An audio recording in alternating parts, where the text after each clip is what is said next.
حضرت محمد صلی اللہ علیہ وسلم کی افطاری، یہ سن کر آپ کی آنکھوں میں بھی آنسو آ جائیں گے۔ یہ واقعہ سن کر حضرت عائشہ رضی اللہ تعالی عنہما سے روایت ہے کہ رسول پاک صلی اللہ علیہ وسلم اکثر افطاری میں تربوز کو کھجوروں کے ساتھ بسم اللہ الرحمن الرحیم رمضان المبارک کے ماہ سعید میں حضور پاک صلی اللہ علیہ وسلم کے معمولات عبادات اور ریاضت میں عام دنوں کی نسبت کافی اضافہ ہو جاتا ہے۔ اس مہینے میں اللہ تعالیٰ کی خشیت اور محبت اپنے عروج پر ہوتی۔ اسی شوق اور محبت میں آپ صلی اللہ علیہ وسلم راتوں کے قیام کو بھی بڑھا دیتے۔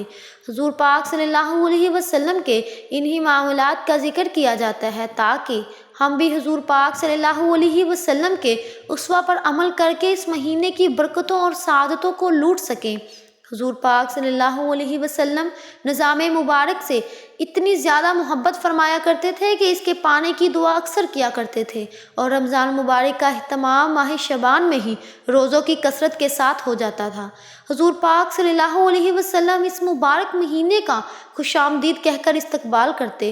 حضور پاک صلی اللہ علیہ وسلم نے سوالیہ انداز کے ذریعے صحابہ کرام سے رمضان مبارک کے استقبال کے بارے میں پوچھ کر اس مہینے کی برکت کو مزید واضح کیا۔ جب رمضان مبارک مہینہ آتا تو حضور پاک صلی اللہ علیہ وسلم صحابہ کرام سے دریافت کرتے، تم کس کا استقبال کر رہے ہو اور تمہارا کون استقبال کر رہا ہے؟ یا کسی دشمن سے جنگ ہونے والی ہے؟ حضور پاک صلی اللہ علیہ وسلم نے فرمایا، نہیں، ایسی کوئی بات نہیں ہے۔ پھر آپ صلی اللہ علیہ وسلم نے فرمایا، تو رمضان کا استقبال کر رہے ہو جس کی پہلی رات تمام اہل قبلہ کو معاف کر دیا جاتا ہے؟ ام المومنین حضرت عائشہ رضی اللہ تعالیٰ عنہ یہ بتا رہی ہیں کہ حمزہ بن عمرو نے آپ صلی اللہ علیہ وسلم سے یہ پوچھا کہ کیا میں سفر میں روزے رکھوں؟ آپ صلی اللہ علیہ وسلم نے انہیں اختیار دیا کہ اگر آپ صلی اللہ علیہ وسلم کا فرمان ہے کہ یہ اللہ کی طرف سے رخصت ہے۔ اس سے معلوم ہوتا ہے کہ حمزہ رضی اللہ تعالیٰ عنہ کا یہ سوال فرض روزہ کے بارے میں تھا۔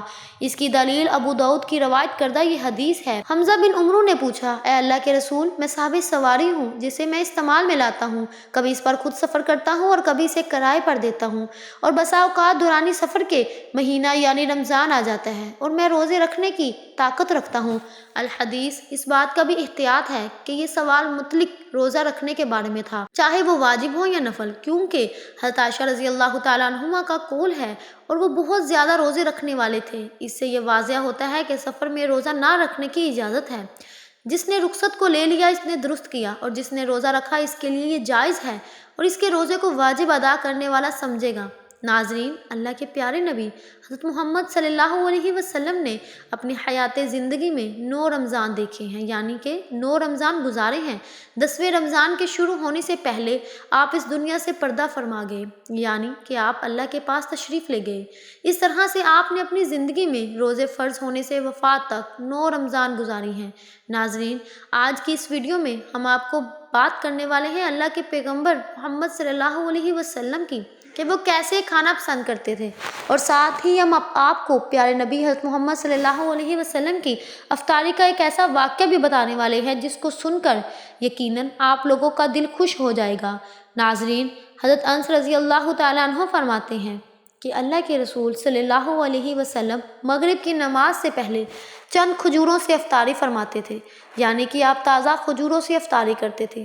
اگر تازی کھجور نہ ملتی تو پھر آپ خوشی سے خشک کھجور کھاتے، یعنی کہ سوکھے کھجور سے افطاری فرماتے، اور اگر کبھی خشک کھجور بھی نہ ملے تو پھر آپ چند گھونٹ پانی پی لے اور افطاری کرتے، یعنی کہ تھوڑے سے پانی کو پی کر آپ افطاری کرتے تھے۔ ایک اور حدیث میں ہے کہ اللہ کے نبی صلی اللہ علیہ وسلم ان کھجوروں سے یہاں پھر کسی ایسی چیز سے افطاری فرماتے تھے جو آگ کی پکی ہوئی نہ ہوتی تھی، جیسا کہ پھل فروٹ، یعنی کہ آپ اس طرح کی چیزوں سے روزہ رکھ کر یعنی افطار کرتے اور اس کو پسند فرماتے تھے۔ اس لیے تازہ کھجور سے یعنی چھوارے سے روزہ کھولنا بھی بہتر ہے، اور اگر کبھی خشک کھجور بھی نہ ملے تو پھر پانی سے افطاری کرنا بھی ہمارے نبی پاک صلی اللہ علیہ وسلم کی سنت ہے، یا پھر اس کے علاوہ جوس یا دودھ کے ساتھ بھی روزہ کھولنا بہتر ہے۔ یاد رکھیں، اللہ کے نبی صلی اللہ علیہ وسلم افطاری میں آگ پر پکی ہوئی چیزوں کو نہیں کھاتے تھے۔ اس کا مطلب یہ نہیں کہ اس کے لیے اپنے آپ کو منع فرمایا، بلکہ اس کے بارے میں آپ نے ارشاد فرمایا ہے کہ افطاری میں اس پریشانی سے بچانے کے لیے ایسا کرتے تھے۔ مگر آج کل تو دیکھنے میں آتا ہے کہ زیادہ تر لوگ افطاری میں سموسے اور پکوڑے کو کھانا ہی پسند کرتے ہیں۔ مگر یاد رہے ایسا اللہ کے پیارے رسول صلی اللہ علیہ وسلم کبھی نہیں کرتے تھے۔ اس کے علاوہ ناظرین، اللہ کے نبی صلی اللہ علیہ وسلم جب سحری کرتے تھے تو بالکل آخری وقت میں کھاتے تھے۔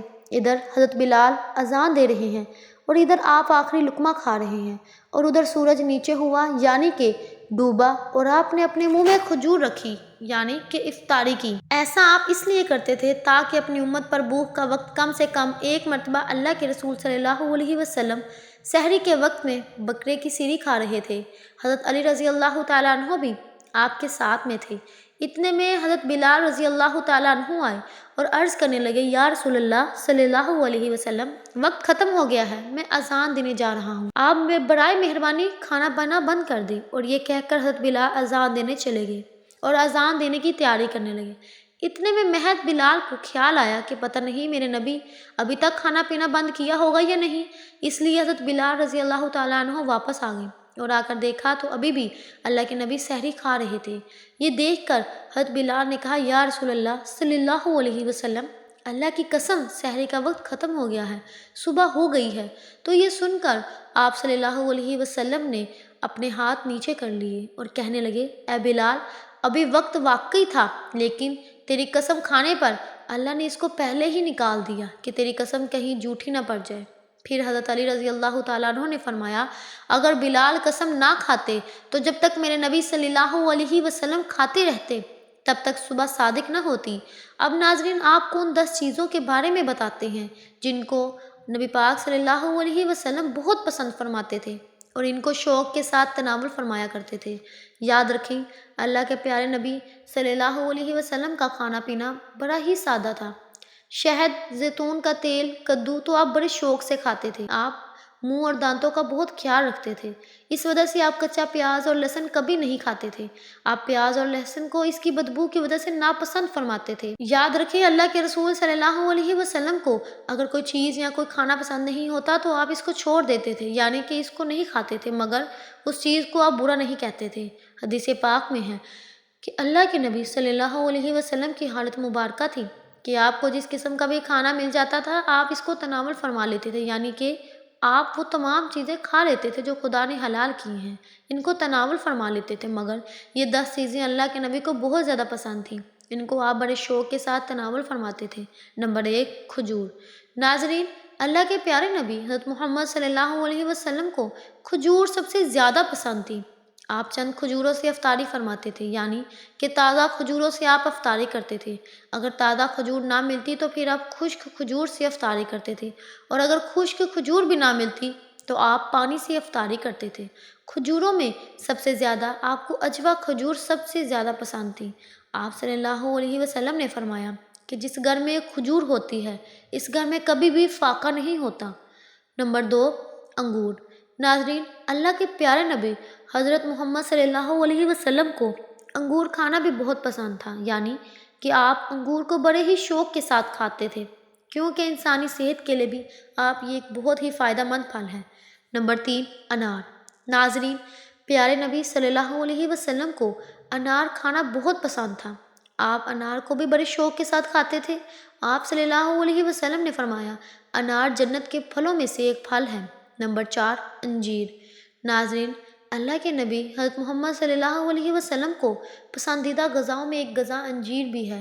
آپ صلی اللہ علیہ وسلم نے فرمایا کہ انجیر بھی جنت کے پھلوں میں سے ایک پھل ہے، کیونکہ جنت میں جتنے بھی پھل ہوں گے وہ انجیر کی طرح ہوں گے۔ ان میں انجیر کی ہی طرح کوئی چھلکا نہیں ہوگا اور نہ ہی کوئی گٹلی ہوگی۔ اس کے علاوہ آپ صلی اللہ علیہ وسلم نے فرمایا کہ انجیر کا پھل کئی طرح کی بیماریوں کو بھی روکتا ہے۔ نمبر 5، تربوز۔ ناظرین، اللہ کے نبی حضرت محمد صلی اللہ علیہ وسلم کو افطاری میں تربوز بھی بہت زیادہ پسند تھے۔ آپ اکثر تربوز کو کھجور کے ساتھ ملا کر کھاتے تھے۔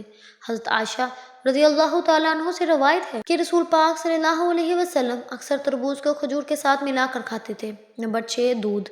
ناظرین، دودھ ہمارے پیارے نبی پاک صلی اللہ علیہ وسلم کو بہت زیادہ پسند تھا۔ آپ کو دودھ اتنا پسند تھا آپ اکثر بکرے کا دودھ استعمال کرتے۔ آپ دودھ کو کبھی نہ خالص تو کبھی پینے میں ملا کر پینا پسند کرتے تھے۔ نمبر 7، شہد۔ ناظرین، اللہ کے پیارے نبی حضرت محمد صلی اللہ علیہ وسلم کو شہد بھی بہت زیادہ پسند تھا۔ آپ اکثر شہد کے ساتھ استعمال کرتے اور یہی نہیں، شہد کا ذکر قرآن پاک میں بھی کئی دفعہ آیا ہے۔ نمبر 8، گوشت۔ ناظرین، ہمارے پیارے نبی حضرت محمد صلی اللہ علیہ وسلم کو گوشت کھانا بھی بہت پسند تھا۔ آپ نے فرمایا کہ دنیا اور جنت دونوں جگہ میں سب کھانوں کا سردار گوشت ہوگا۔ آپ صلی اللہ علیہ وسلم شوربے والے گوشت کو زیادہ پسند فرماتے۔ حدیث پاک میں آیا کہ اللہ کے پیارے نبی شوربے والا اور بنے ہوئے گوشت کو زیادہ شوق سے تناول فرماتے تھے۔ آپ کو بکرا اور بکری، دمبا اور اونٹ کا گوشت سب سے زیادہ پسند تھا۔ نمبر 9، جو کی روٹی۔ ناظرین، اللہ کے نبی حضرت محمد صلی اللہ علیہ وسلم کو جو کی روٹی بہت زیادہ پسند تھی۔ آپ اکثر جو کی روٹی کھانا پسند کرتے تھے اور بغیر چھانے ہوئے آٹے کی موٹی روٹی بھی تناول فرماتے تھے۔ نمبر 10، چاول۔ ناظرین، پیارے نبی حضرت محمد صلی اللہ علیہ وسلم چاول کھانے میں بہت زیادہ شوق رکھتے تھے۔ آپ چاول کو بھی بڑے شوق سے کھاتے تھے۔ آپ صلی اللہ علیہ وسلم نے فرمایا، اللہ نے چاول کے دانوں میں بہت برکت رکھی ہوئی ہے۔ اللہ پاک ہمیں حلال اور کشادہ رزق کھانے کی توفیق عطا فرمائے اور ہمارا خاتمہ ایمان پر فرمائے۔ آمین ثم آمین۔ ناظرین، اگر آپ کو میری ویڈیو پسند آئی تو مجھے زیادہ سے زیادہ سبسکرائب کریں، لائک کریں اور شیئر کریں۔ جزاک اللہ۔